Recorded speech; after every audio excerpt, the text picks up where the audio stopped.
Now I request Dr. Elst to do a conclusion of the conference with his insight. Please, Dr. Elst. Thank you. Right, thank you. And thank you, Ramakrishna ji. I'm very glad that you did give the full paper, that we extended our time for that. I would not want to have missed it.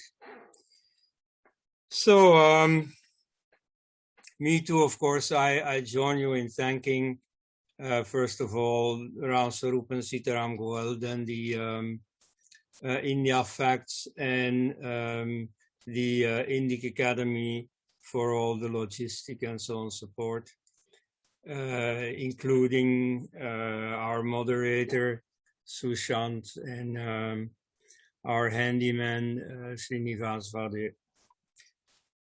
Okay, so what do we take from this conference? Where do we go from here?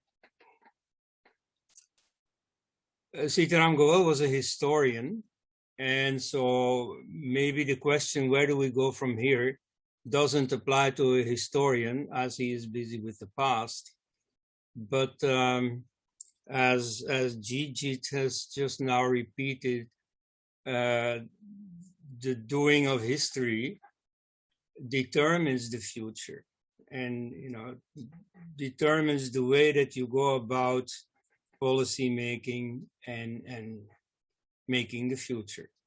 So in this case, we see that in India the enemy is very aware of this fact.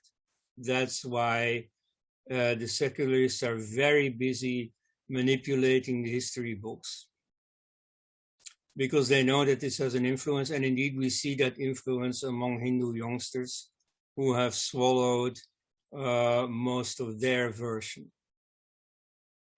So the work that Goelji did was very important, not just for considering the past, but for formulating where India goes from here. His historical work is unchallenged, like his list of 2,000 temples. There's not one where any historian from the opposite camp has been able to find fault. We've heard here the story of Khushwant Singh repeating the secularist rumor that the Golden Temple was started by a Muslim divine. Goelji challenged that, showed what the real history was. And even though Khushwant Singh then appealed to secularist historians to please, give the true story, show that Goelji is an obscurantist, blah, blah. No one came forward to do that. So SITARAM GOEL's work in history is unchallenged. However, as has also been discussed this morning, his history not of the doings of Islam in India, but the origins of Islam, that, of course, follows the established Islamic history. For Muslims themselves, this history of how Islam came about is very important, is indeed normative, is quite literally what the Sharia is based on. So the whole of Islam collapses if this history is not correct. And so this shows where we're going from here, at least for that part of history of Islam, namely the upcoming historical research into the real origins of Islam, as distinct from the scriptural ones. That is going to further undermine Islam. Many Hindus are still very afraid that before too long, Muslims are going to be the majority in India. And even though there is nothing wrong with every individual Muslim, in the aggregate, they do pose a problem for others. In all the countries where Muslims are in a majority, we do find some amount of oppression of problems for the minorities. This can be straight out oppression and expulsion, or it can come in much milder form, but nowhere is there really full equality. So Hindus absolutely want to avoid that. And so it's important for them what is going to happen in the future. Is this demographic challenge continuing? Is it going to be victorious in the not too long run? So GOEL himself was rather unconcerned with this question. And we can see here why. You see, the whole situation can change the moment Muslims themselves start doubting Islam. This is happening already to some extent, even in the heartland of Islam, often in secret, of course, because people are still afraid of the reaction of their surroundings, often openly in circles where it is possible, but not in the Muslim world itself yet. But it stands to reason with the enormous availability of information now, where you see all the information that, for instance, SITARAM GOEL himself or others have collected on Islam. Now it is one mouse click away. In any harem in Saudi Arabia, members of the household can secretly download this, get all this information. So it can, in fact, go much faster than we expected. And so this is the great importance of historical work. You see, since religion harks back to the past and tries to continue something that obtained in the past, or in their imagination, 7th century Arabia, the work of historians is very important in verifying or falsifying that past on which they base themselves. Then I've just checked some online sources about SITARAM GOEL, where indeed still today Indologists continue to mention him only very briefly and rarely without the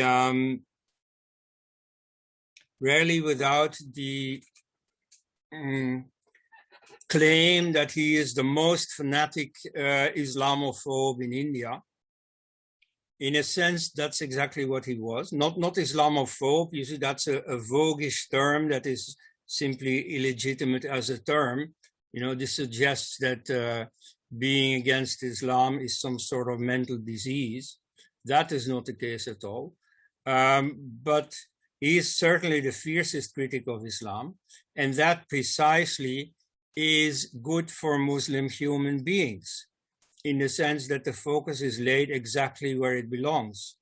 If there is at any point something wrong with Muslim behavior, it is not because these are evil human beings.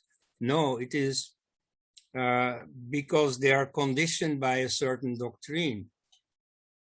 You see, as the physicist Steven Weinberg has said, good people are going to do good things, and evil people are going to do evil things. But to make good people do evil things, that takes religion. Now, he is, of course, speaking from his modern Western atheist viewpoint, and I don't think that this can be said about religions in general. However, it certainly applies to Islam.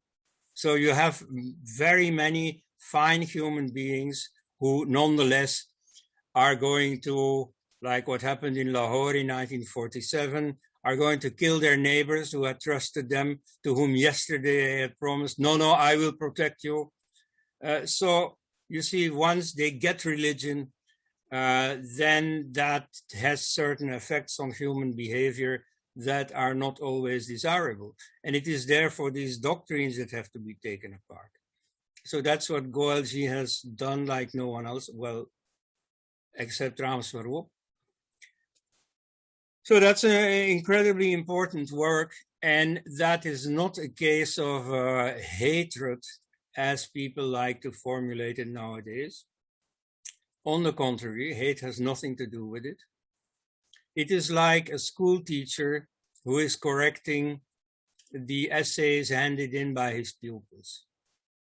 You see, when he finds a mistake, he goes through it with the red pencil And he clearly marks, he clearly tells the pupil, you see, this is a mistake. Next time you do it better.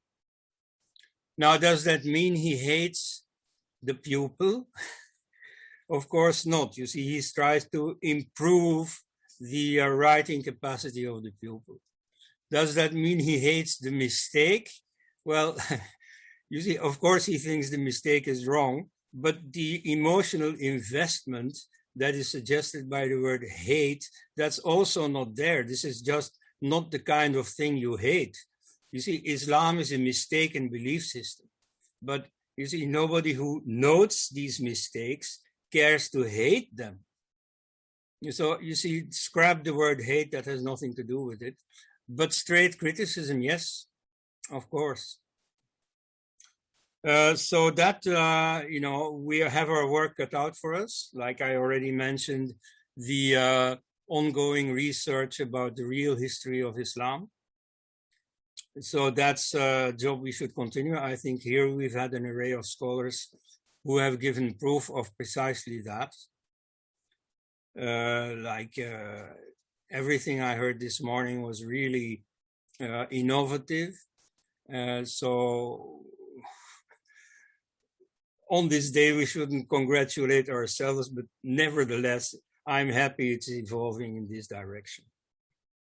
So I thank you all for your participation, and certainly we'll meet again.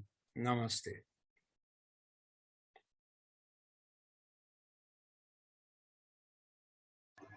Will we participants at least get a recording of this full? Yes, of course they will. Well, about the physical recording, that I don't know, but of course we are working on Congress proceedings in which I invite your own cooperation, of course, by sending in fully publishable versions of your talks. Will it be on YouTube or something, or no? There is a Facebook page of India Facts, Shilpaji. The whole session, yesterday's session also is already uploaded. You can just go to the Facebook page and you can access the video from there. It is on the Facebook page, so I don't know whether you could able to download it, but you can watch the whole session, yesterday's and today. That is being made possible. Yeah, and shortly we'll upload into YouTube also, India Facts channel. Yeah. Okay. So I guess with this we conclude the conference, and at a personal level it has been an eye-opening and a very enriching and enlightening experience for me, and I hope it is for all the attendees who have attended the conference. Along with that, I take this opportunity to thank India Facts, also Srinivas-ji and Ramesh Rao-ji and Pankaj Saxena for giving me this opportunity to moderate this session. I hope I have done enough for my capabilities and have carried out. I also thank Dr. Elst for his guidance and insight, which helped me a lot to moderate the sessions in a better way. So with that, I think Srinivas-ji, we would conclude the session. Yes. Yeah. Thank you. Thank you to all panelists and attendees again. Have a good day. Namaste. Namaste.